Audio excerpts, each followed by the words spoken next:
મારું નામ સુશાંત છે. હું અને મારી મા ન્યાયાધીશના ઘરે કામ કરતા હતા. મારી મા સફાઈ કામ કરતી હતી અને હું મારી મા સાથે તેના કામકાજમાં હાથમાં મદદ કરતો હતો. વિચારતો હતો કે હું પણ ત્યાં કામ કરીશ તો મને પણ કંઈક પૈસા મળશે. મોટે ભાગે હું અને મા ન્યાયાધીશ સાહેબની લાઇબ્રેરીની સફાઈ કરી રહ્યા હતા. તેમાં હાજર પુસ્તકો જોઈને મને તેમને વાંચવાનો ખૂબ શોખ થતો હતો. તેથી જ મા તો સાફ સફાઈમાં લાગી જતી હતી અને હું શાંતિથી લાઇબ્રેરીમાં કોઈ પણ પુસ્તક બહાર કાઢીને એક ખૂણામાં બેસીને તેને વાંચવાનું શરૂ કરતો હતો. હું કોઈ સક્ષમ બનવા માંગુ છું. વાંચન સાથે હું મારી પરીક્ષાની તૈયારી પણ કરી રહ્યો હતો. તે દરમિયાન ન્યાયાધીશની પત્ની એટલે કે આ ઘરની માલકીને મને ગુસ્સેથી જોયો અને મારા પર ખૂબ આરોપ લગાવ્યા ને મને ઘરેથી નીકળવાનું કહ્યું. જોકે આ નોકરી મને અને મારી માને ખૂબ મુશ્કેલીથી મળી હતી. તેની પુત્રી પણ મને ઘરની બહાર કાઢવામાં સફળ રહી હતી. પણ નોકરી છોડ્યા પછી અમારા સંજોગો એવા બન્યા કે અમે દરની ઠોકરો ખાવા લાગ્યા. અમારા પર ખૂબ જ ખરાબ સમય પસાર થયો. પરંતુ દરેક માનવીનો સમય સમાન રહેતો નથી. સમય બદલાય જરૂર છે અને જ્યારે મારો સમય પણ બદલાયો તો હું અને મારી મા લાંબા સમયથી ખૂબ જ પરેશાન હતા. મારું ઇન્ટર પૂર્ણ થઈ ગયું હતું. હું હજી આગળ અભ્યાસ કરવા માંગતો હતો. કોઈ સક્ષમ બનવા માંગતો હતો. પણ હું ખૂબ જ પરેશાન હતો કે મેં અહીં સુધી જે અભ્યાસ કર્યું હતું તે જ મારા માટે ઘણી મુશ્કેલીનો સામનો હતો. હું 5 વર્ષનો હતો જ્યારે મારા પિતા મને આ દુનિયામાં છોડીને ગયા. તેમના મૃત્યુ પછી માએ જ મને ઉછેર્યો, મારી દરેક ઈચ્છા પૂરી કરી. જોકે મારી કોઈ પણ ઈચ્છાઓને પૂર્ણ કરવી તેના માટે સરળ વસ્તુ ન હતી. જ્યારે પિતા જીવતા હતા તો તેમણે મારો પ્રવેશ શાળામાં કરાવ્યો હતો. તે સમયે હું નર્સરીમાં અભ્યાસ કરતો હતો. મારું નર્સરી હજી સુધી પૂર્ણ પણ થયું ન હતું કે પપ્પાએ આ દુનિયા છોડી દીધી અને તે પછી મારી માને એકલું ઉછેરવાનું ખૂબ મુશ્કેલ થઈ ગયું હતું. કોઈ સંબંધીઓએ, કોઈ પાડોશીઓએ અમને ક્યારેય સાથ આપ્યો નથી. મા ખૂબ જ પરેશાન હતી, જેના કારણે મારો અભ્યાસ પણ બંધ થઈ ગયો હતો અને પછી ફરીથી ખાનગી શાળામાં હું જઈ શક્યો નહીં. પણ જેમ હું મોટો થયો, મારા હૃદયમાં પણ શિક્ષણ પ્રત્યેનું જોડાણ વધતું ગયું. જ્યારે હું મારી આસપાસના બાળકોને શાળાએ જતા જોતો તો મારી આંખોમાં નમી ઉતરતી હતી અને હું મારી મા પાસે જીદ કરતો હતો કે મને પણ અભ્યાસ કરવા જવું છે. પરંતુ મા પાસે પૂરતો દરજ્જો ન હતો. પછી એક દિવસ સરકારી શાળાના કેટલાક શિક્ષકો પ્રવેશ માટે અમારા ઘરે આવ્યા હતા. મારી જીદ પર માએ મારો પ્રવેશ દબાણથી કરાવ્યો હતો અને આ રીતે મારી એક ઈચ્છા પૂરી થઈ ગઈ. તે શાળામાં ફી જોઈતી ન હતી. તેમ છતાં મારી મા મને પુસ્તકો અને સ્કૂલ બેગ લઈ આપતી હતી.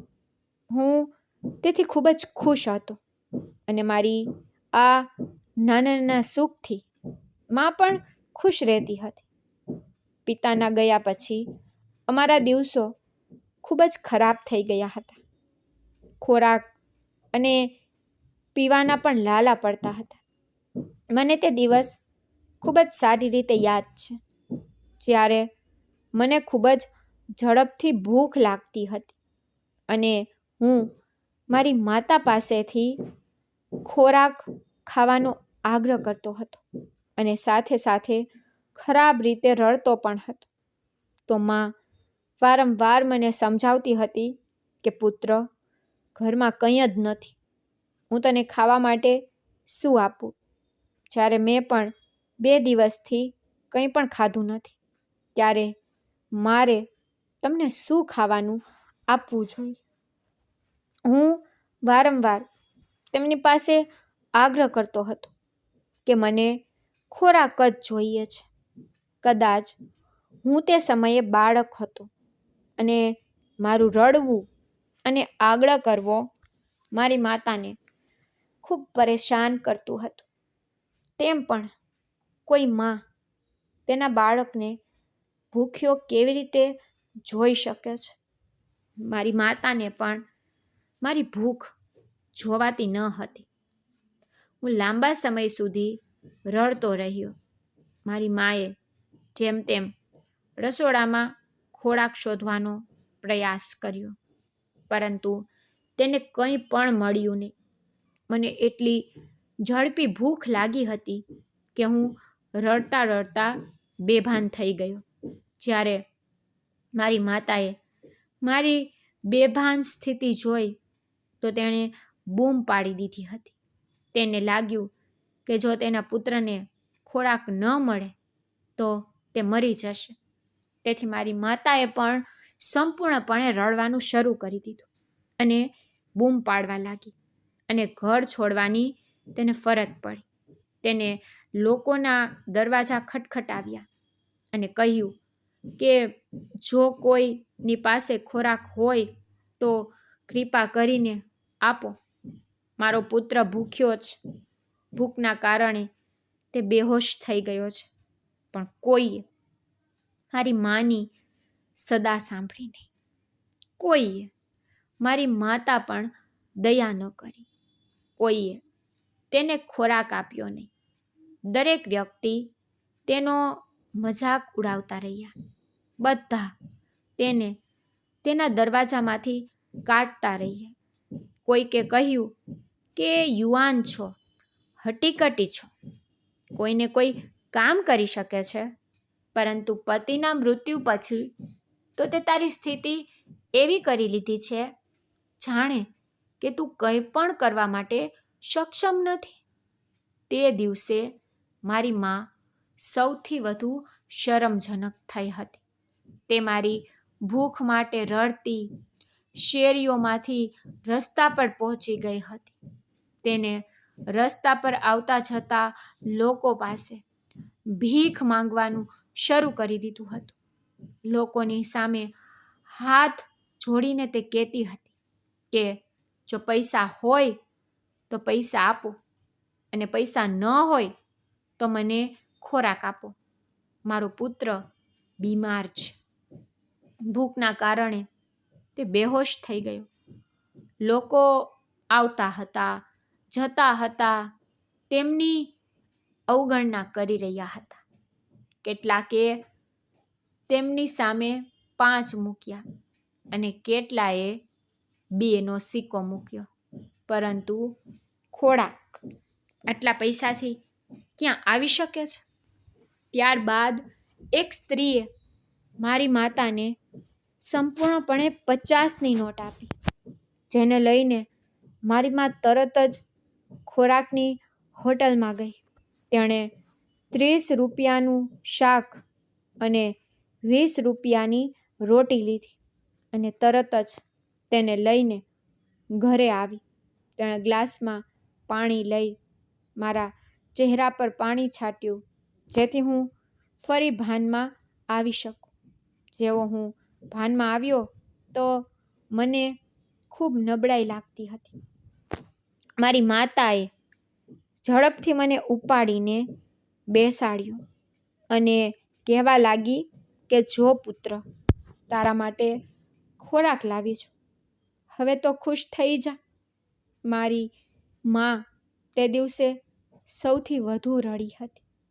મેં તેની આંખોમાં આંસુઓ સાથે તેના ચહેરા પર આવનારી મુશ્કેલી અને આંખોથી નીકળતી પીડાને પણ અનુભવી લીધી હતી.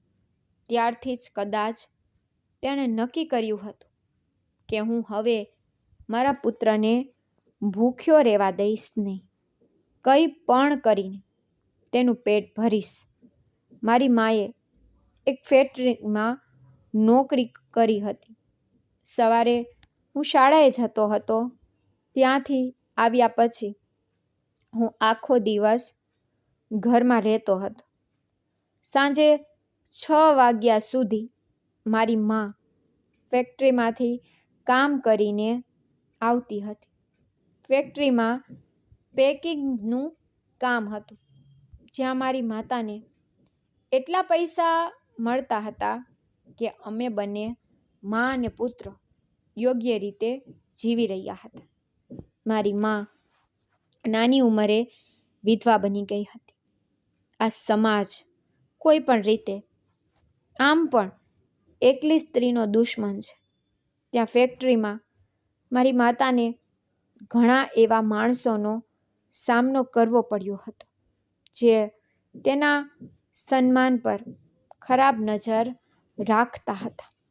હું જોતો હતો, માં જ્યારે ફેક્ટરીથી ઘરે આવતી હતી તો ખૂબ જ ઉદાસ રહેતી હતી. તે ખૂબ જ થાકેલી દેખાતી હતી અને કેટલીક વાર મારા સૂઈ ગયા પછી પણ મારા પિતાનો ફોટો તેની છાતીથી લગાડીને તેને બધી વાતો કહેતી હતી. પણ હવે હું ધીમે ધીમે મોટો થઈ રહ્યો હતો.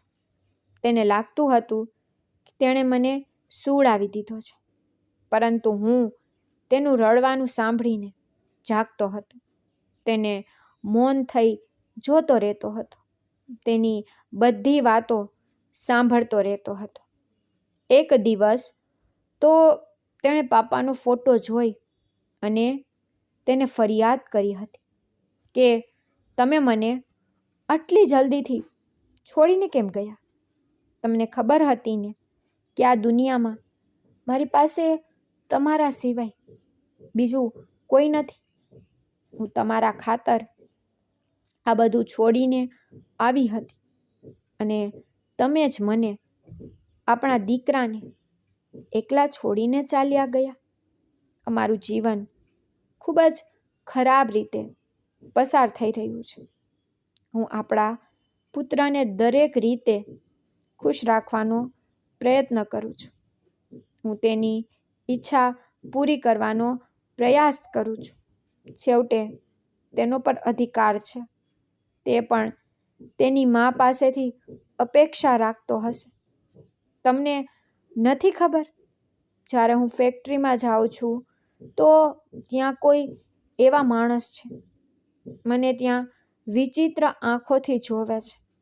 આજે તો ફેક્ટરીમાં કામ કરનાર રાજુએ હદ કરી દીધી. હું ઉપરના માળે સામાન લેવા ગઈ હતી. તે પણ મારી પાછળ આવ્યો અને ત્યાં મને એકલી હોવાનો લાભ લેવાનો પ્રયાસ કર્યો. તેણે મને દબાણ કરવાનું શરૂ કર્યું. એ તો સારું થયું કે મેં ચીસો પાડ્યા પછી ફેક્ટરીની 2 મહિલાઓ ત્યાં આવી ગઈ અને તેને રાજુને ખૂબ માર્યો. વિચારો કે જો તેને મારી સાથે કંઈ ખોટું કર્યું હોત તો મારું શું થયું હોત? મારા પુત્રનું શું થશે? આટલું કહીને મારી માએ કડકાઈથી રડવાનું શરૂ કરી દીધું. તેના શબ્દોમાં માની વેદના કહેવામાં આવી રહી હતી. મારી માતાની આખી વાત સાંભળ્યા પછી હું પણ ખૂબ રડ્યો હતો. તે દિવસે મને મારી માતાની વેદનાનો સારી રીતે અંદાજો થયો હતો અને ત્યારથી જ મેં નક્કી કર્યું હતું કે હવે હું મારી માનો પર બનીશ. તે ક્યાંય પણ કામ કરવા જશે, હું તેમની સાથે જઈશ.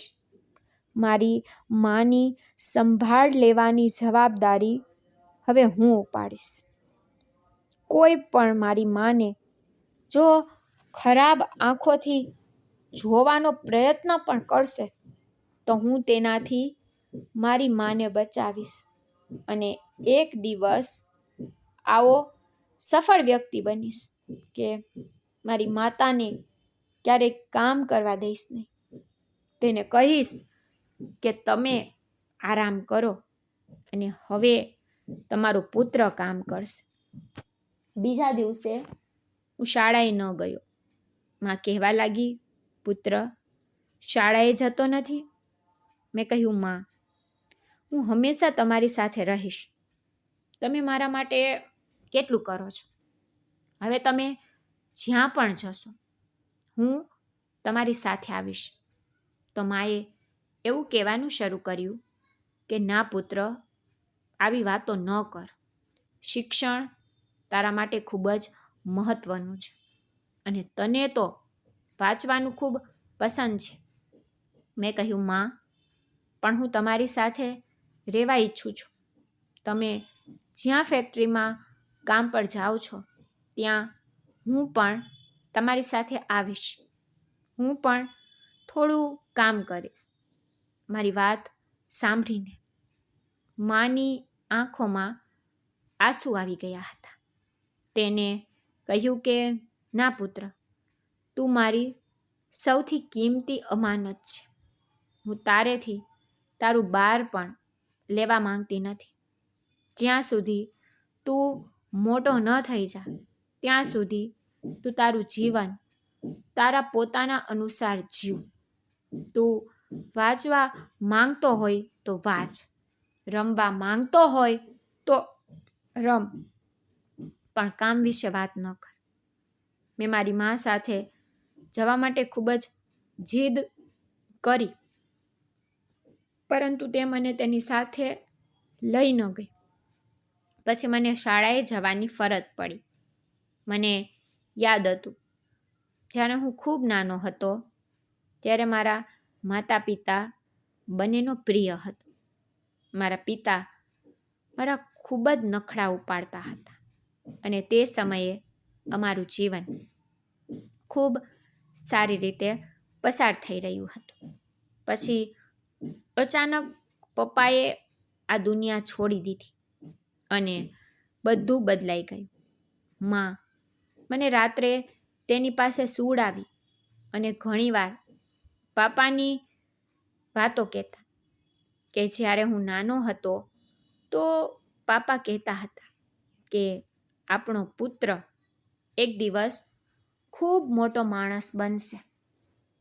અને હું મારા મનમાં વિચારતો હતો કે હું ચોક્કસપણે મારા પિતાની કહેવતને પૂર્ણ કરીશ. હું ચોક્કસપણે એક દિવસ મોટો માણસ બનીશ. મોટો માણસ બનવા અથવા મોટા સ્વપ્ન જોવું અમારી સ્થિતિ નથી, પરંતુ સ્વપ્ન તો ધનિક અને ગરીબ દરેક વ્યક્તિને જોવે છે અને ઉપરવાળો ઈચ્છે તો પૂર્ણ પણ થઈ શકે છે. મેં મારા અભ્યાસ પર ખૂબ ધ્યાન કેન્દ્રિત કરવાનું શરૂ કર્યું હતું. હું મન લગાડીને અભ્યાસ કરતો હતો અને જ્યારે શાળામાંથી આવતો તો માં જે ફેક્ટરીમાં કામ કરતી હતી ત્યાં પણ જતો હતો. તે સમયે હું 12 વર્ષનો હતો. મને ફેક્ટરીમાં જવાની મંજૂરી ન હતી, પરંતુ હું ત્યાં બહાર ઊભો રહીને મારી મા માટે વારંવાર પ્રાર્થના કરતો હતો અને મારી માતાની રાહ જોતો હતો. હું વિચારતો હતો કે જો મેં ક્યારેય કંઈક ખોટું જોયું કે મારી માને જોખમમાં છે તો હું તરત જ ફેક્ટરીની અંદર જઈશ અને મારી માને બચાવીશ. આ સ્થિતિ હંમેશા મારા મગજમાં આવતી હતી પરંતુ જ્યારે માએ મને ફેક્ટરીની બહાર દરરોજ ઊભો જોયો તો ત્યારે તે મને ખૂબ જ ઠપકો આપવા લાગી કે તું અહીં કેમ આવસ અને કેમ આટલા લાંબા સમય માટે અહીં ઊભો રહેશ. મેં મારી માતાને કહ્યું હતું કે તમારો પુત્ર તમારી સંભાળ લેવા માટે આવે છે. તો માએ મારા ગાલ પર એક નાની થપ્પડ મારી અને એમ કહેવાનું શરૂ કર્યું કે પુત્ર, તારે મારી સંભાળ લેવાની નહીં, પણ તારી સંભાળ લેવાની જરૂર છે.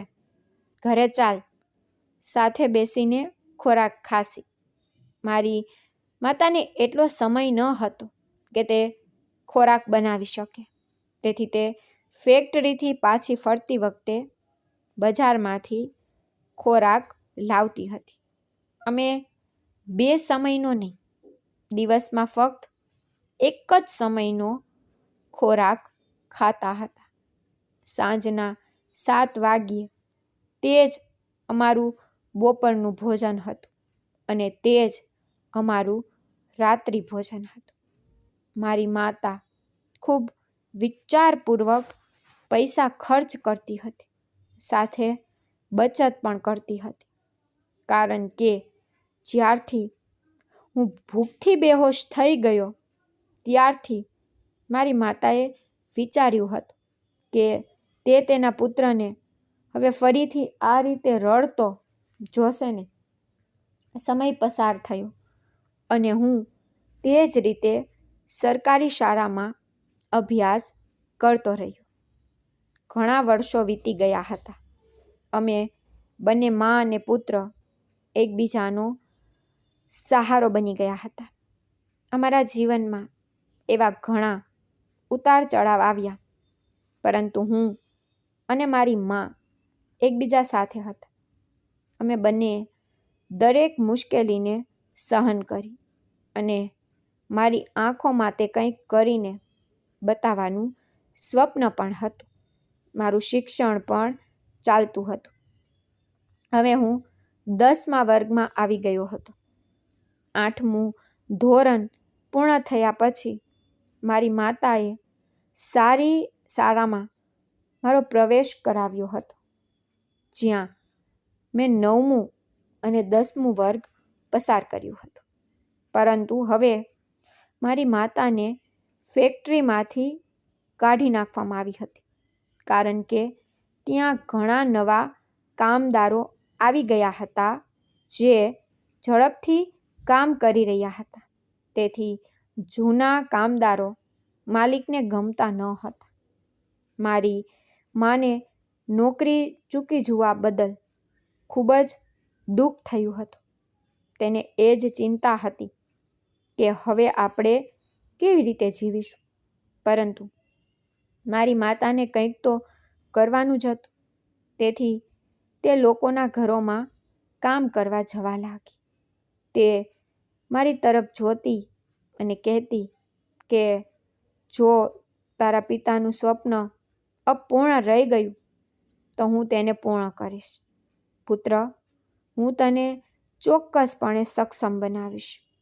હું મારી માને જોયા પછી સ્મિત કરતો હતો અને મારા હૃદયમાં પણ એ જ વિચારતો હતો કે હું પણ મારી જાતને સફળ બનાવવા માટે સખ્ત મહેનત કરીશ. મારી મા સવારે નાસ્તો કર્યા વિના કપડાં બદલીને કામ કરવા જતી હતી, કારણ કે જે મકાનમાં તેને કામ મળ્યું હતું ત્યાં તેને સવારે 7 વાગ્યે જઈ તે લોકોના ઘરે નાસ્તો બનાવવો પડતો હતો. લોકોના કામ કરવાની પ્રક્રિયામાં તેનું કામ અને તેના સ્વાસ્થ્યમાં ભૂલી ગઈ હતી. સાંજે જ્યારે મારી માતા ઘરે પરત આવતી તો તેના હાથ પર ફોલ્લીઓ હતી, પરંતુ તેના ચહેરા પર સ્મિત હતું, કારણ કે તે મને જોઈ હિંમત પકડાઈ રહેતી હતી. ત્યારબાદ તેને થોડા સમય પછી એક મોટા મકાનમાં કામ મળી ગયું હતું, જે શહેરના એક ખૂબ મોટા ન્યાયાધીશ હતા. ખૂબ ધનિક માણસ હતા. તેનું ઘર પણ મહેલની જેમ હતું. માં ખુશ થઈ હતી કે તેને અહીંથી વધુ પૈસા મળશે, કારણ કે તેને બાકીના મકાનોમાંથી ખૂબ પૈસા મળતા ન હતા. ન્યાયાધીશના ઘરની દિવાલો કિંમતી હતી, ચિત્રોથી ભરેલી હતી. ફર્નિચર તો એટલું મોંઘું હતું કે તેને જોઈને મને આશ્ચર્ય થતું હતું. તેના ઘરમાં એક લાઇબ્રેરી પણ હતી. ન્યાયાધીશ સાહેબના ઘરે હું પણ મારી મા સાથે કામમાં હાથ લગાડવા માટે તેની સાથે ગયો હતો, કારણ કે હવે મારી મા લાંબા સમયથી હિંમત ગુમાવી ચૂકી હતી. તેની તબિયત પણ સારી રીતે ચાલતી ન હતી.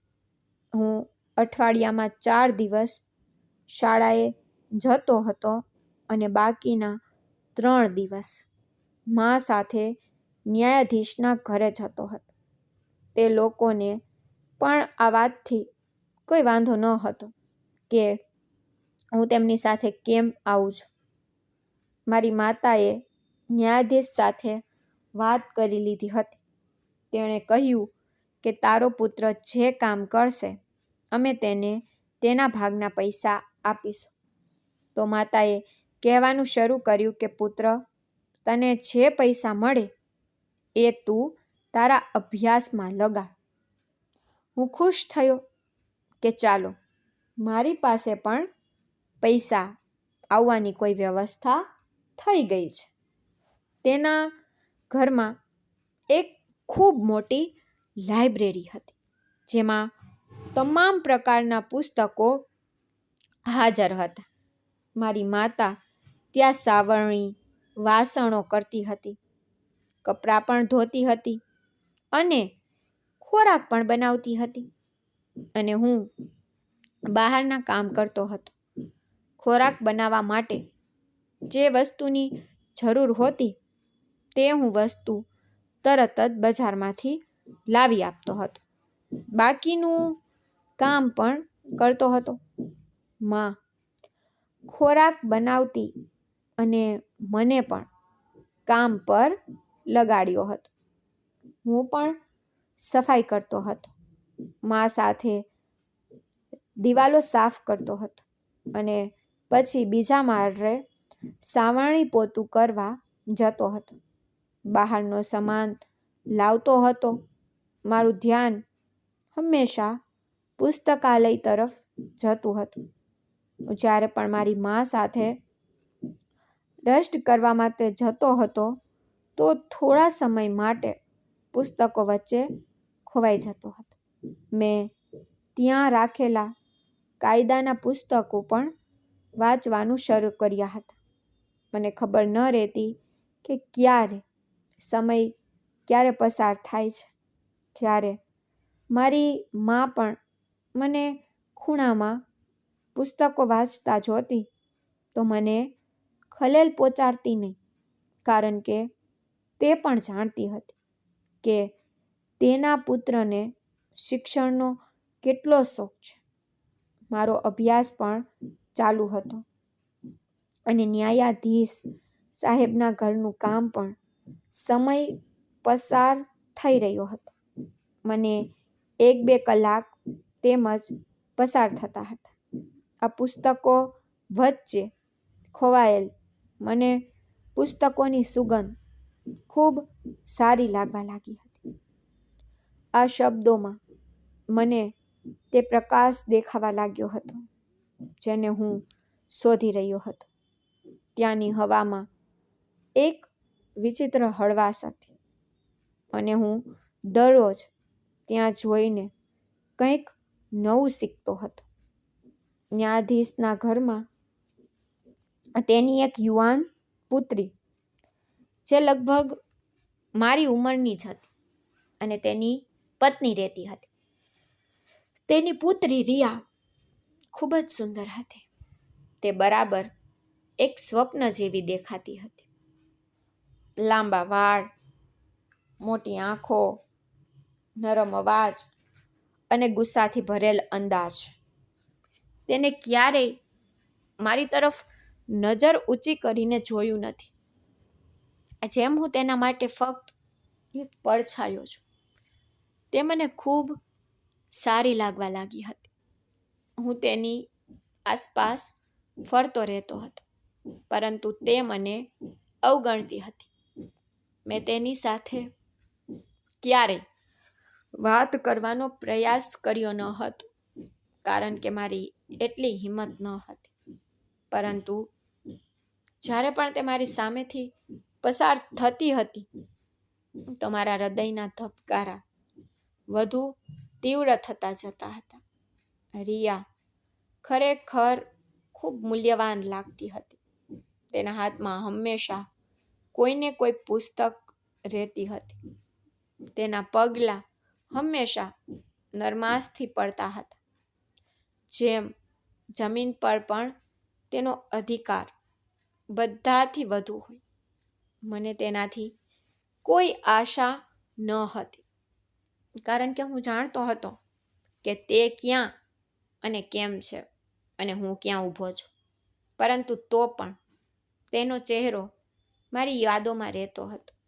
માં અને હું જ્યારે સાંજે ઘરે આવતા તો તે સૌથી વધુ થાકેલી હતી અને કહેતી હતી કે પુત્ર, હું તારા માટે ઘણું બધું કરી રહી છું અને આગળ પણ જો મારે તારા માટે કંઈ કરવાની જરૂર પડે તો ચોક્કસપણે કરીશ. મારી માં મારી હિંમતને વધારતી હતી. મેં પણ નક્કી કર્યું હતું કે એક દિવસ હું ચોક્કસપણે સફળ થઈશ. હું ચોક્કસપણે ગૌરવ સાથે મારી માતાના માથાને ઊંચું કરીશ. પરંતુ હવે તેની આંખોમાં તે ચમક રહી ન હતી જે અગાઉ રહેતી હતી. હું આ ક્ષણે વિચારતો હતો કે મારા પિતાએ મારા માટે જે સ્વપ્ન જોયું હતું અને હું જે મારી મા માટે કરવા માંગુ છું, શું તે આ જ હતું? શું મારું નસીબમાં સફાઈ કરવાનું લખ્યું હતું? મારું ઇન્ટર પૂરું થઈ ગયું હતું. કોઈએ મને સલાહ આપી હતી કે તું નાગરિક પરીક્ષા આપી દે તો તું સફળ થઈશ.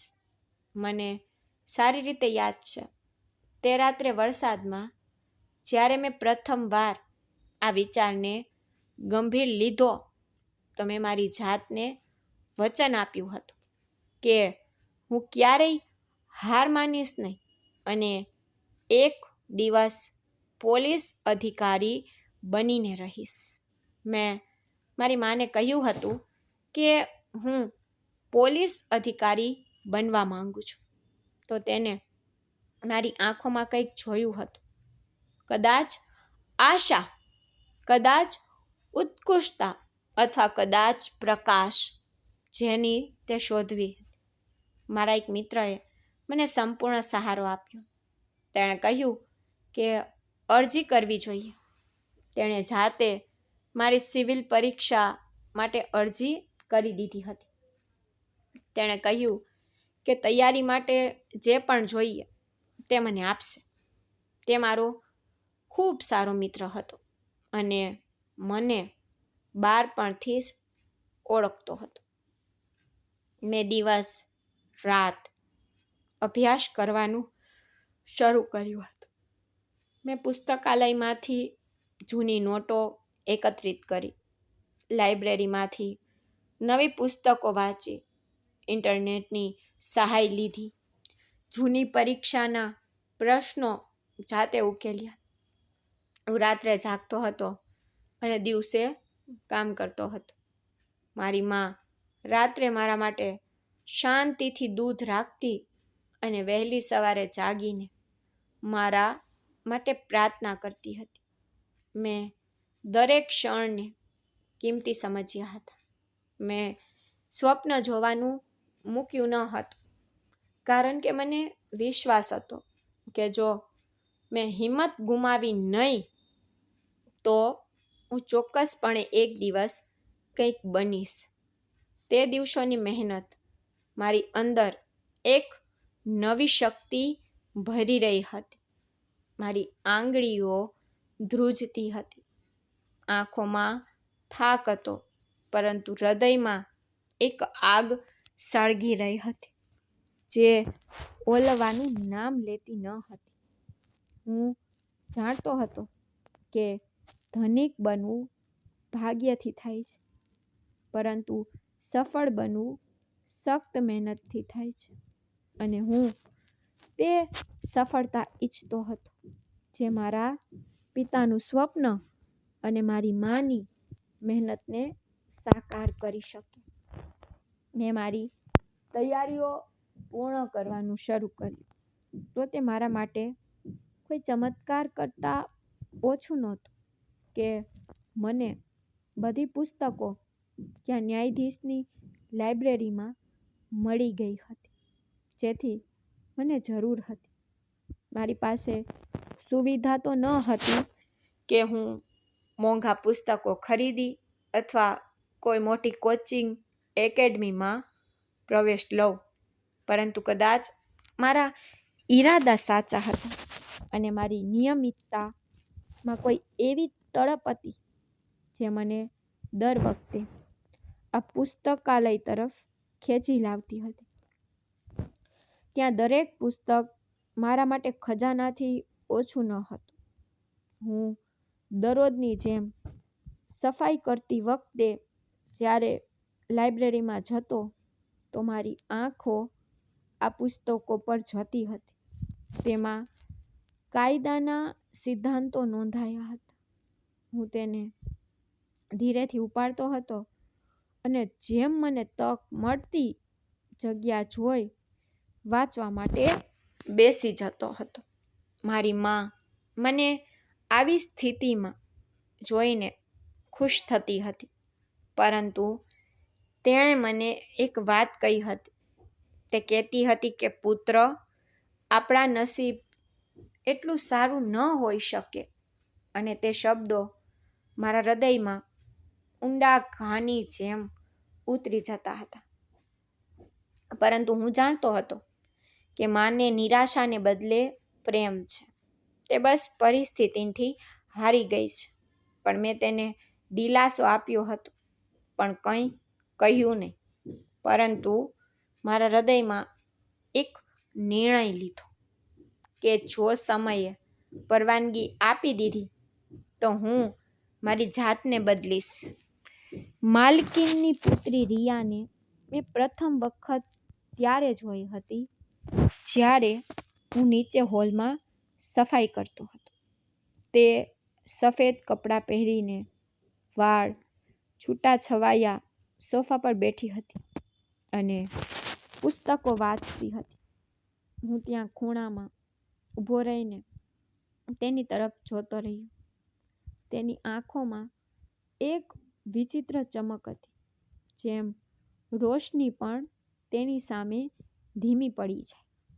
તેની શૈલી એવી હતી જાણે કે તે પોતાને કોઈ બીજા વિશ્વનો એક ભાગ માનતી હતી.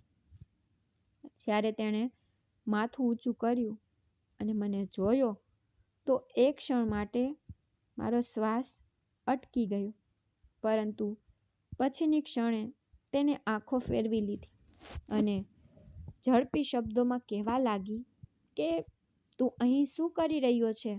નોકર છે, એક નોકર. જેમ રે, જા અને તારું કામ કર.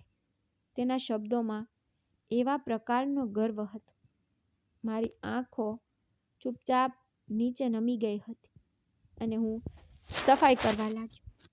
તે દિવસ પછી હું જ્યારે પણ તેને જોતો તો મારી આંખો જાતે જ નમી જતી હતી, પરંતુ હૃદયમાં એક લાગણી વધતી હતી. મને ક્યારેય તેના વર્તન પર ગુસ્સો આવ્યો ન હતો. મને તેના શબ્દો ખરાબ લાગતા ન હતા, કદાચ તેના પ્રેમમાં પડી ગયો હતો. તે જ્યારે પણ મારી સાથે વાત કરતી હતી તો તે ગુસ્સાથી જ વાત કરતી હતી. કહેતી કે તમે લોકો તો ફક્ત કામ કરવા માટે બન્યા છો. ક્યારેક કહેતી કે તારા જેવા લોકો સ્વપ્ન જોતા સારા લાગતા નથી. અને કેટલીક વાર બે હૃદયથી મારી પાસે કંઈક વસ્તુ માંગવા માટે અવાજ આપતી હતી, પરંતુ હું દર વખતે શાંતિથી તેનું બધું કામ કરતો હતો, કારણ કે મને તેનો અવાજ સાંભળવો સારો લાગતો હતો. એકવાર તે બગીચામાં બેઠેલી ચા પીતી હતી અને હું સફાઈ કરી રહ્યો હતો. તે વારંવાર મારી સામે જોતી હતી. પછી અચાનક તેને કહેવાનું શરૂ કર્યું કે તું ક્યાં સુધી અહીં કામ કરતો રહીશ? મેં કહ્યું કે જ્યાં સુધી પરિસ્થિતિ મંજૂરી આપે. તો ત્યારે તેણે હસવાનું શરૂ કરી દીધું અને એવું કહેવાનું શરૂ કર્યું કે સ્વપ્ન ન જો. તારા જેવા લોકો સ્વપ્ન નથી જોતા. આ વાત મારા હૃદય પર લાગી ગઈ હતી, પણ મેં કંઈ કહ્યું નહીં અને માથું નમાવી દીધું હતું. પછી મારા કામમાં લાગી ગયો. એક દિવસ તે તેના મિત્ર સાથે બેઠી હતી. તેણે મને અવાજ આપ્યો અને કહ્યું કે આ જુઓ, આ તે જ છોકરો છે જે અમારી લાઇબ્રેરીની પુસ્તકો ચોરી કરે છે અને પછી વાંચવાનો ઢોંગ કરે છે. તેની મિત્ર મોઢેથી હસવા લાગી. રિયાએ કહ્યું, જો આ ક્યારેય કંઈક બની ગયો તો હું તેની સામે માથું નમાવીશ. તે મારું અપમાન કરી રહી હતી. તેના શબ્દો મારા હૃદયમાં તીર બની ઉતરી રહ્યા હતા, પણ મેં કોઈ જવાબ આપ્યો નહીં.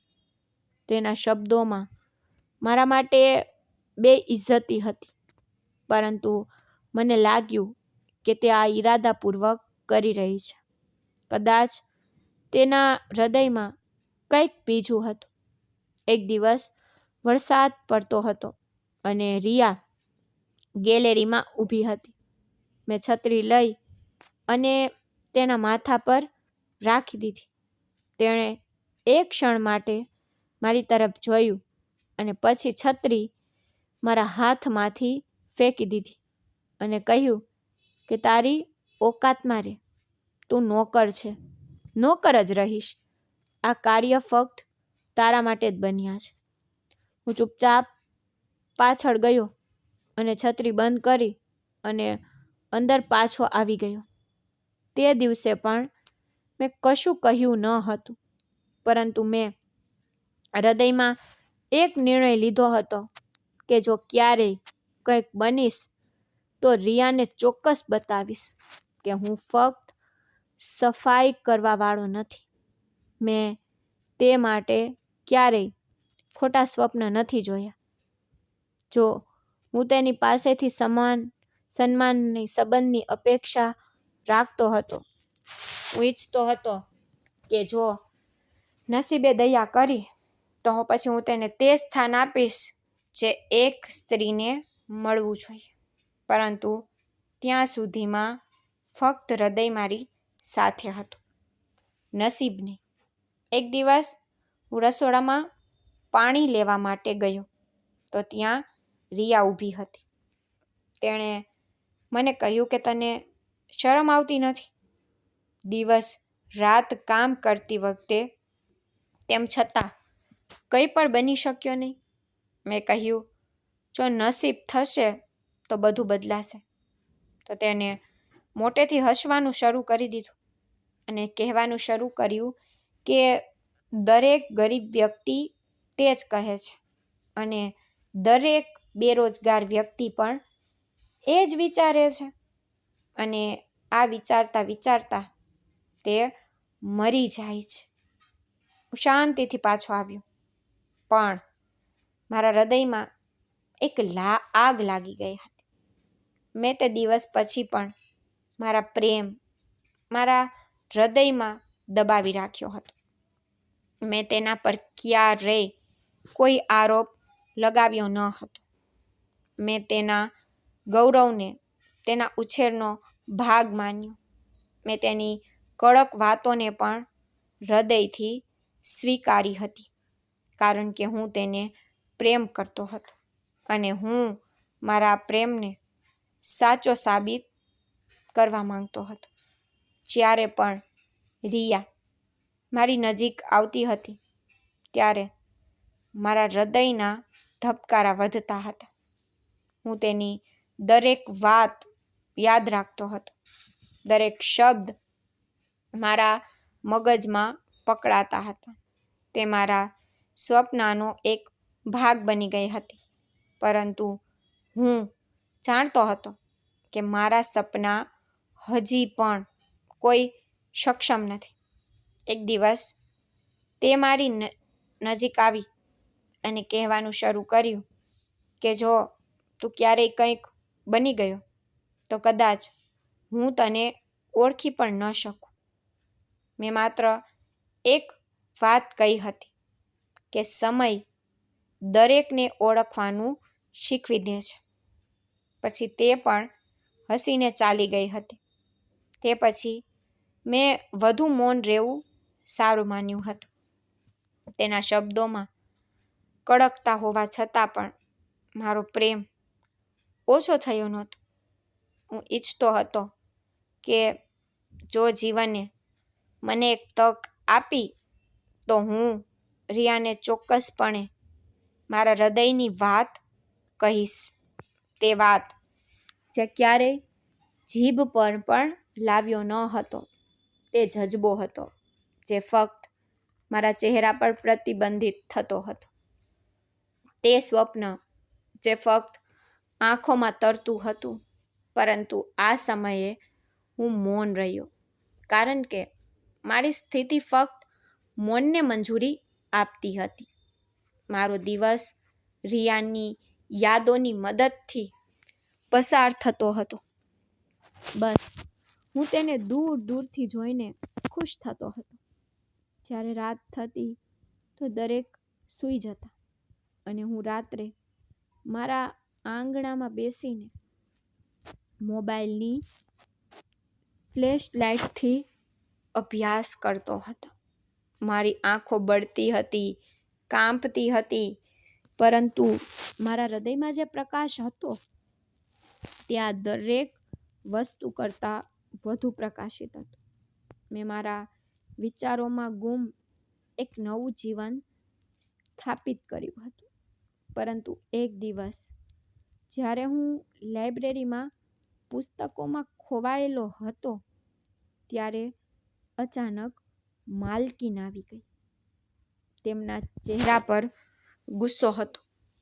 તેના અવાજમાં હંમેશાની જેમ તે શક્તિ હતી. તે ઊભી રહી અને કહેવાનું શરૂ કર્યું કે તું અહીં કામ કરવા માટે આવ્યો છે અથવા અભ્યાસ કરવા માટે? તું અહીં શું કરી રહ્યો છે? તે દિવસે મારી સાથે માં સફાઈ કરવા માટે આવી ન હતી. મેં કહ્યું હતું કે તમે કોઈ બીજું કામ કરો, સફાઈ હું જાતે કરીશ. તેની આંખો મારા ખોળામાં રહેલ પુસ્તકો પર પડી, જેના પર તે ચોંકી ગઈ, જાણે તે તેની આંખો પર વિશ્વાસ ન કરી શકી હોય. તેણે કડક શબ્દોમાં પૂછ્યું કે આ પુસ્તક કેમ વાંચી રહ્યો છે? શું તેને ચોરી કરવાનો ઈરાદો રાખે છે? વેચીશ તને ખબર પણ છે કે આ કેટલી ખર્ચાળ પુસ્તકો છે? તારા જેવા લોકો તો આ કામ માટે જાણીતા છે, ચોરી ચકારી માટે. મેં કહ્યું, ના માલકીન, હું ચોરી કરી રહ્યો નથી. મેં ફક્ત વાંચવા માટે જ આ પુસ્તક લીધી છે. હું ઓફિસરની પરીક્ષા દેવા માંગુ છું અને મારી તૈયારી કરું છું. આ પુસ્તકો આખો દિવસ એમ જ પડેલી હોય છે અને તેને તેની જગ્યાએ ખૂબ કાળજીપૂર્વક રાખું છું. મેં ક્યારેય કોઈ પુસ્તક બગાડી નથી, ન તેના પર કોઈ નિશાન મૂક્યું છે. જો તમે ઈચ્છો તો તમે જાતે જોઈ શકો છો. મારા તે શબ્દો સાંભળ્યા પછી જેમ તેમને કંઈક યાદ આવી ગયું હોય, તેણે ટોણા આપતા અંદાજમાં કહ્યું કે તું પરીક્ષા આપીશ? અરે, તારો ચહેરો જોયો છે, હુલિયો જોયો છે. તારી એટલી ઓકાત છે? તને અહીં કામ કરવા માટે રાખ્યો છે કે સ્વપ્ન જોવા માટે? તને શું કોઈએ પ્રવેશ અપાવ્યો તો તું અહીં વાંચે છે? પુસ્તકો પાછી મૂકી દે અને ફરી તેને હાથ પણ લગાડતો નહીં. આટલું કહી તે ફરીને ગઈ હતી. તેણે મને સંપૂર્ણપણે ઠપકો આપ્યો હતો. જ્યારે તે ઘરે ચાલી ગઈ તો મેં દબાયેલ જીભમાં કહ્યું કે કોઈને આટલો પણ ગર્વ ન કરવો જોઈએ. ભાગ્યે જ મારા હોઠમાંથી આ શબ્દો બહાર આવી ગયા હતા. એક શિકવા હતો. કદાચ આ મારી અંદરના ઘાનો અવાજ હતો, પણ મારા કમનસીબ હતા કે માલકીન પાછી આવી ગઈ અને તેણે મારી વાત સાંભળી લીધી હતી. તે આ સમયે પહેલાં કરતાં વધારે ગુસ્સામાં હતી. તેણે બૂમ પાડીને કહ્યું કે તું માત્ર અપમાનજનક નથી, પણ મીઠું પ્રતિબંધિત છે. તારા જેવા લોકો ક્યારેય સફળ થઈ શકતા નથી. તું હંમેશા ગરીબ રહીશ. હું તને હવે અહીં 1 મિનિટ પણ રહેવા દઈશ નહીં. હું તને અને તારી માને હમણાં અને આ જ સમયે નોકરીમાંથી બહાર કાઢું છું. ચાલો જાઓ, તમે બંને અહીંથી. અહીં કામ કરવા લાયક નથી. મેં કંઈક કહેવાનો પ્રયત્ન કર્યો, પરંતુ તેના ચહેરા પર કોઈ દયા ન હતી. મારી માં જે બહાર કામ કરતી હતી, જ્યારે તે અંદર આવી ત્યારે મેં તેમને આખી વાત કહી. તે આ સાંભળ્યા પછી ગભરાઈ ગઈ અને પરેશાન થઈ ગઈ અને રડતા રડતા કહેવા લાગી કે દીકરા, તે એવું પણ શું કર્યું કે તેણે અમને નોકરીમાંથી કાઢી નાખ્યા? હવે આપણે ક્યાં જઈશું? ક્યાં કામ કરીશું? અહીં આપને પૈસા તો સારા મળે છે. હવે મને ખબર નથી કે અમને કોણ કામ આપશે. મેં તેમને દિલાસો આપવાનો પ્રયત્ન કર્યો, પણ મારી આંખોમાં પણ આંસુ હતા, કારણ કે આ સમયે હું ફક્ત નોકરી હાર્યો ન હતો, મેં તે યુદ્ધ ખોયું હતું જ્યાં હું અપેક્ષા કરવી શીખ્યો હતો. મારી માના આંસુ મારા હૃદય પર તીર મારી રહ્યા હતા, પરંતુ મેં તેમને સંભાળ્યા અને કહ્યું કે અમે કંઈક કરી લઈશું.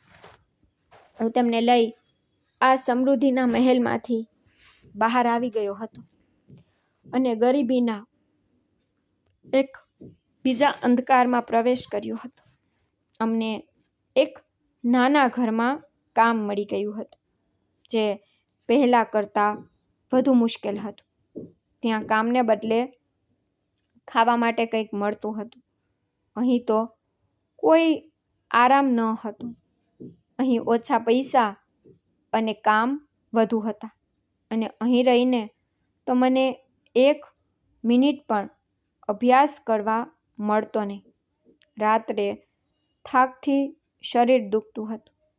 મારી માં પહેલાં કરતાં હવે વધુ નબળી પડી ગઈ હતી, પરંતુ તે તો પણ કામ કરવા જતી હતી, કારણ કે અમારી પાસે હવે બીજો કોઈ રસ્તો ન હતો.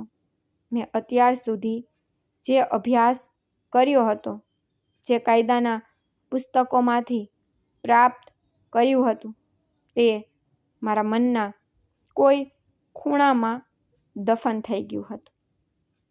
જેમ કોઈએ તે દરવાજો બંધ કર્યો હોય, જેમાંથી આશાનો પ્રકાશ આવે છે. જ્યારે પણ મારી માતાની આંખ ખુલતી અને છત પર જોતો તો મને એવું લાગતું હતું જેમ મારા સ્વપ્ન મરી ગયા છે, જાણે હું તે જ બની ગયો છું. માલકીને આ વિશે કહ્યું હતું. મેં સિવિલ સેવાની પરીક્ષા વિશે વિચારવાનું જ છોડી દીધું હતું. મારી અંદર તે ચિંગારી જેમ તે ઓલવાવા લાગી હતી. મને મારી જાત પર શંકા થવા લાગી હતી. હું તે દરેક ક્ષણને શ્રાપ આપતો હતો. જ્યારે મેં મારી જાતને વચન આપ્યું હતું, પરંતુ તો પણ મારા હૃદયના કોઈ ખૂણામાં હજી પ્રકાશ બાકી હતો, જે સંપૂર્ણ રીતે ઓલવાયો ન હતો. કદાચ આ મારી માની પ્રાર્થનાની અસર હતી, જે બધું મેં લાઇબ્રેરીની પુસ્તકમાંથી વાંચ્યું હતું તે બધું મારા મગજમાં ક્યાંક હાજર હતું. પરંતુ પરિસ્થિતિએ મને એટલો પકડ્યો હતો કે હું તેમને અવાજ આપી શકતો ન હતો. હું મૌન હતો, પણ શાંતિથી વેર વિખેર થઈ ગયો હતો. પરંતુ ક્યાંક મારી અંદર તે લડત કાયમ હતી, જે કદાચ એક દિવસ ફરી જાગશે. સમય પસાર થયો. એક એવી ક્ષણ પ્રકાશમાં આવી જેના વિશે મેં ક્યારેય વિચાર્યું ન હતું. અને પછી આખા 5 વર્ષ વીતી ગયા હતા. મેં મારું બધું દાવ પર મૂક્યું હતું. તે જ 5 વર્ષ જેમાં દરરોજ મેં મહેનત કરી હતી. મારા આંસુ બલિદાન હતા, મૌન હતું, ધૈર્ય હતું, પ્રાર્થના કરી અને એક આત્મવિશ્વાસનો એક એવો લાવો હતો જે ઓલવાનું નામ લેતો ન હતો. મારી માએ મારા અભ્યાસ, ઘર પણ વેચી નાખ્યું હતું, જેમાં અમે રહેતા હતા. અમારું લગભગ હવે બધું બરબાદ થઈ ગયું હતું.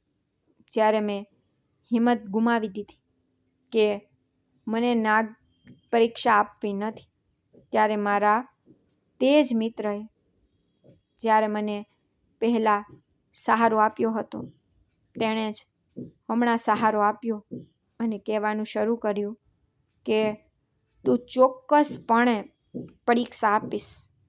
મેં કહ્યું, મને મારા પર વિશ્વાસ રહ્યો નથી. તો તેણે કહ્યું, પણ યાર, મને તો તારા પર સંપૂર્ણ વિશ્વાસ છે. તું ચોક્કસપણે પરીક્ષા આપીશ. એકવાર પ્રયાસ કરવામાં શું જાય છે?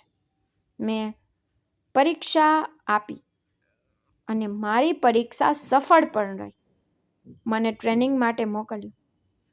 જ્યારે સરકારે શિક્ષણ માટે મારું જોડાણ જોયું તો મને સફળ બનવામાં સરકારે પણ મદદ કરી હતી. અને પછી આખરે હું એક પોલીસ ઇન્સ્પેક્ટર બની ગયો હતો.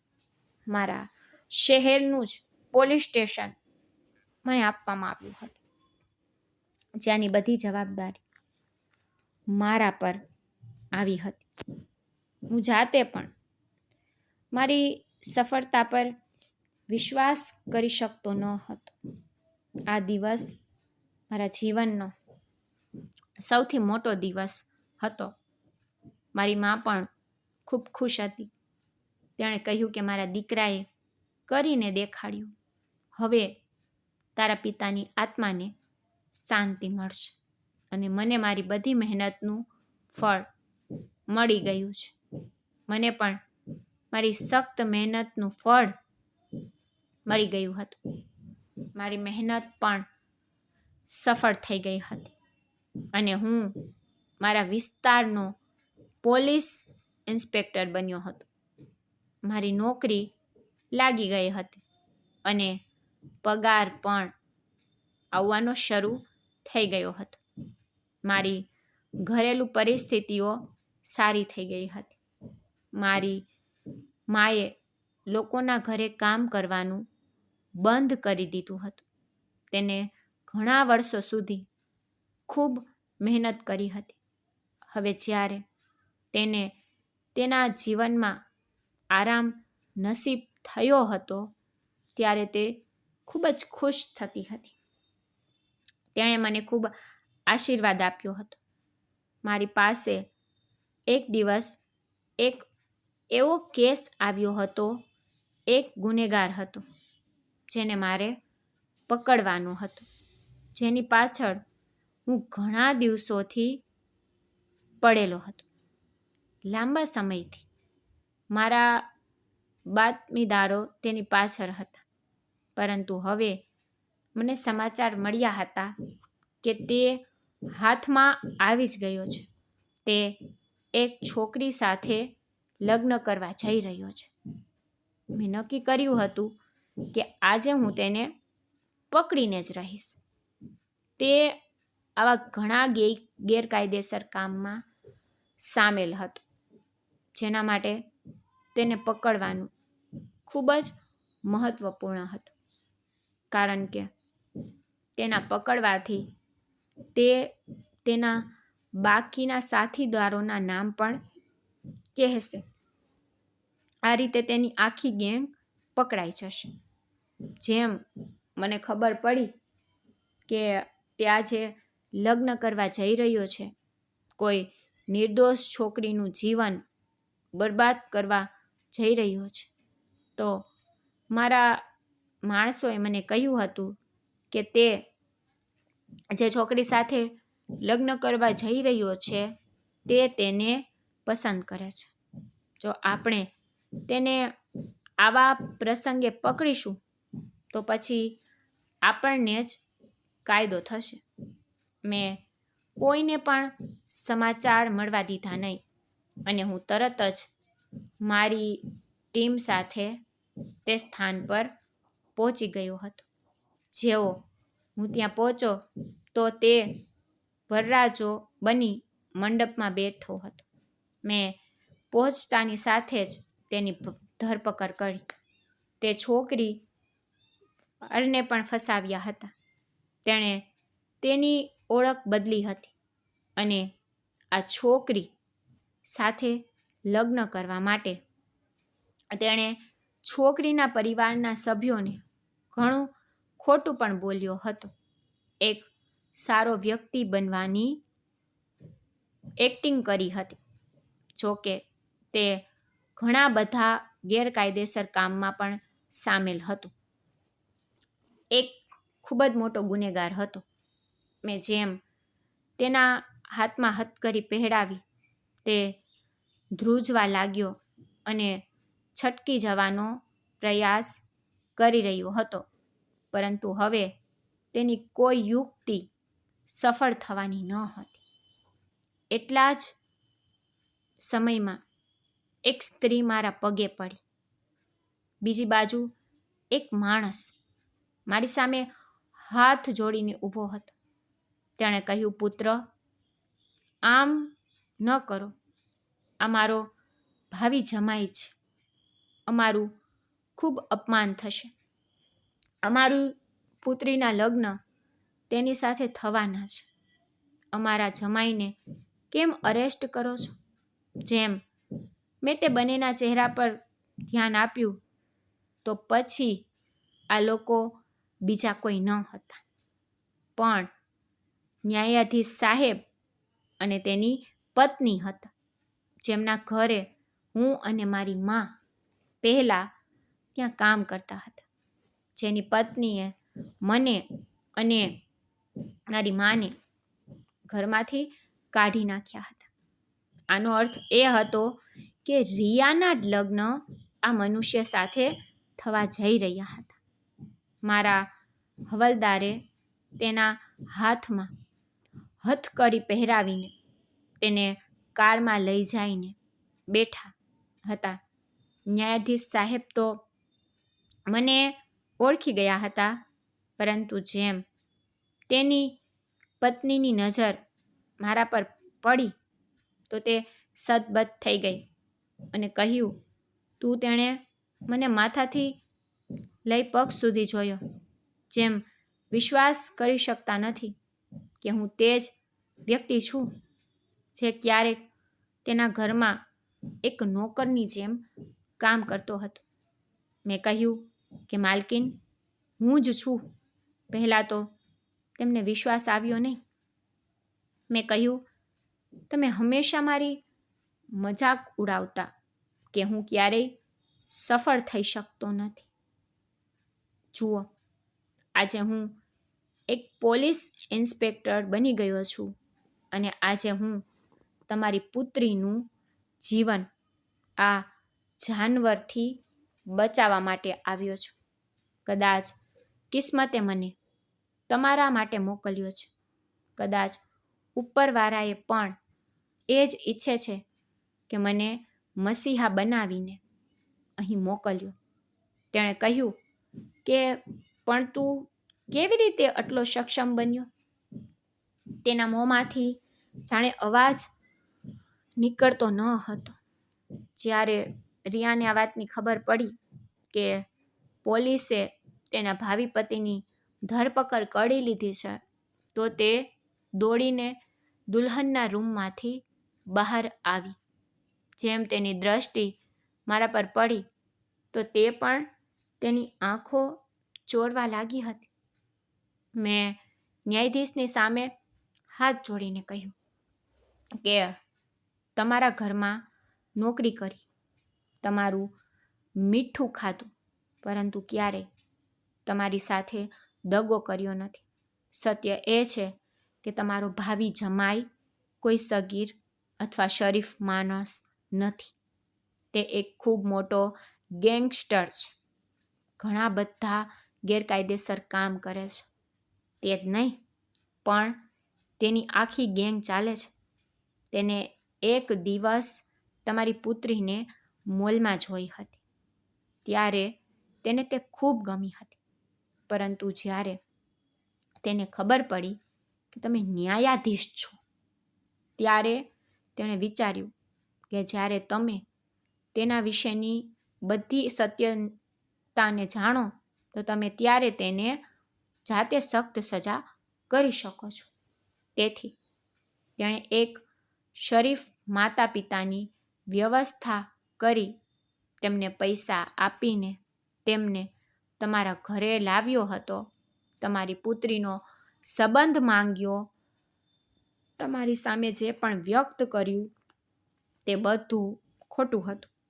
તે ફક્ત તમારી પુત્રીને મેળવવા માંગતો હતો અને તેના લગ્ન પછી તે તેને ખૂબ દૂર લઈ જવા માંગતો હતો.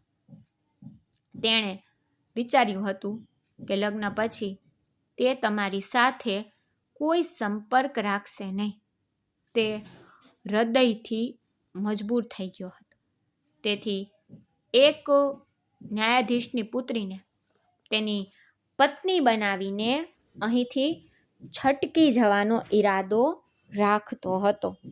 હું આ બધી વાત એટલે જાણું છું કારણ કે હું લાંબા સમયથી આ કેસ પર કામ કરી રહ્યો છું, પરંતુ મને એ ખબર નહોતી કે તે તમારી પુત્રી રિયા છે, જેના લગ્ન તેની સાથે થવા જઈ રહ્યા છે. અમારા માટે આજે તેને પકડવું ખૂબ જ મહત્વપૂર્ણ હતું. હું શરમજનક છું કે તમારી પુત્રીની ડોલી ઉપડી શકતી નથી, પરંતુ તમારે પણ ખુશ થવું જોઈએ કે તમારી પુત્રીનો હાથ ખોટા હાથમાં જવાથી બચી ગયો. ત્યાં ઊભા રહેલા બધા લોકો મને આશ્ચર્ય સાથે જોતા હતા. આખી વાર્તા કીધા પછી રિયાની આંખોમાંથી આંસુ વહેવા લાગ્યા હતા. ન્યાયાધીશ સાહેબને આ વાતનું યકીન ન થયું તો તેણે પોલીસ સ્ટેશનમાં ફોન કરીને મારો સંપૂર્ણ રેકોર્ડ મેળવ્યો. જ્યારે તેને ખબર પડી ગઈ કે હું ખરેખર આ વિસ્તારનો પોલીસ ઓફિસર છું, ત્યારે તેને મારા પર વિશ્વાસ થયો હતો. હું ત્યાંથી જવા લાગ્યો, પણ ત્યારે મેં પાછું ફરીને કહ્યું, હું ખૂબ જ શરમજનક છું કે તમારી પુત્રીના આજે લગ્ન થઈ શક્યા નહીં, પરંતુ હું તમને લોકોને એક વિનંતી કરું છું. તમે લોકો મારા મુદ્દા વિશે વિચારજો જરૂર. મેં હંમેશા તમારો આદર કર્યો છે. તમે લોકોએ ભલે મારા વિશે જે વિચાર્યું હોય, પરંતુ મને શરૂઆતથી જ રિયા પસંદ છે. રિયા તો મને નફરત કરે છે. હું જાણું છું, કારણ કે તમને લોકોને લાગતું હતું કે ગરીબ લોકો ક્યારેય કંઈ પણ બની શકતા નથી. ગરીબ લોકો સફળ થઈ શકતા નથી. સફળ થવા માટે પૈસાની જરૂર નથી હોતી. મનુષ્યના હૃદયમાં લગાવ હોવો જોઈએ. તમારા સ્વપ્નને પૂર્ણ કરવા માટે એક કુશળતા હોવી જોઈએ, જે મારામાં ભરેલી હતી.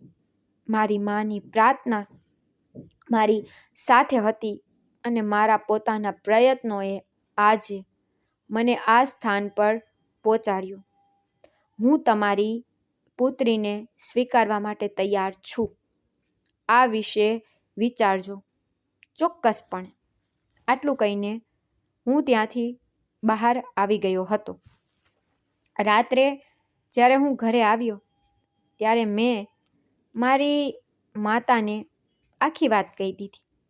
તો માં કહેવા લાગી કે પુત્ર, હું ખૂબ ખુશ છું કે આજે તું આ સક્ષમ બની ગયો છે કે જે લોકો ગઈકાલે આપણને ખરાબ કહેતા હતા, આજે તે બધાને તેમના મોં પર થપ્પડ મારે છે. મને તારા પર ખૂબ ગર્વ છે મારા દીકરા. તે આપણું આખું ભાગ્ય બદલી નાખ્યું. મેં મારી માના હાથને ચુંબન કર્યું અને કહ્યું કે માં, આ બધું તો તમારી મહેનતનું પરિણામ છે. બીજા દિવસે હું આશ્ચર્યચકિત થઈ ગયો. અમારા ઘરની ઘંટડી વાગી.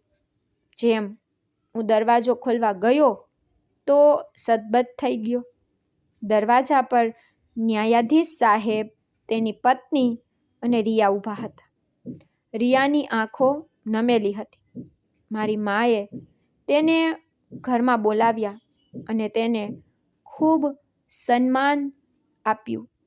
માલકીન હાથ જોડીને કહેવા લાગી કે બહેન, હું તમને અને તમારા પુત્રથી માફી માંગુ છું.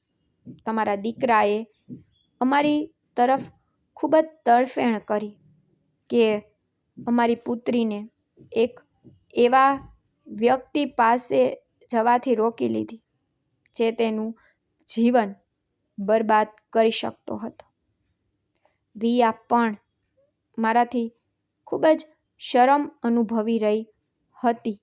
તેણે કહ્યું કે યાદ છે સુશાંત, મેં તને એક દિવસ કહ્યું હતું કે જે દિવસે તું કંઈક બની ગયો તો હું મારી આંખો ઝુકાવી લઈશ. અને જુઓ, આજે મારી આંખો નમેલી છે. તેણે હાથ જોડતા કહ્યું કે મને માફ કરો, હું તમને ક્યારેય સમજી શકી નહીં. મેં કહ્યું, ઠીક છે, હું તમને બધાને માફ કરું છું, પણ આ યાદ રાખો કે કોઈ પણ વ્યક્તિ નાનો કે મોટો નથી. દરેક વ્યક્તિના હૃદયમાં કંઈક કરવાનો ઉત્સાહ હોય છે, તો તે તેના સ્વપ્નને પૂર્ણ કર્યા પછી જ રહે છે. આ બધા માટે મનુષ્યનું ધનિક હોવું જરૂરી નથી હોતું. ન્યાયાધીશ પણ ખૂબ જ શરમ અનુભવતા હતા.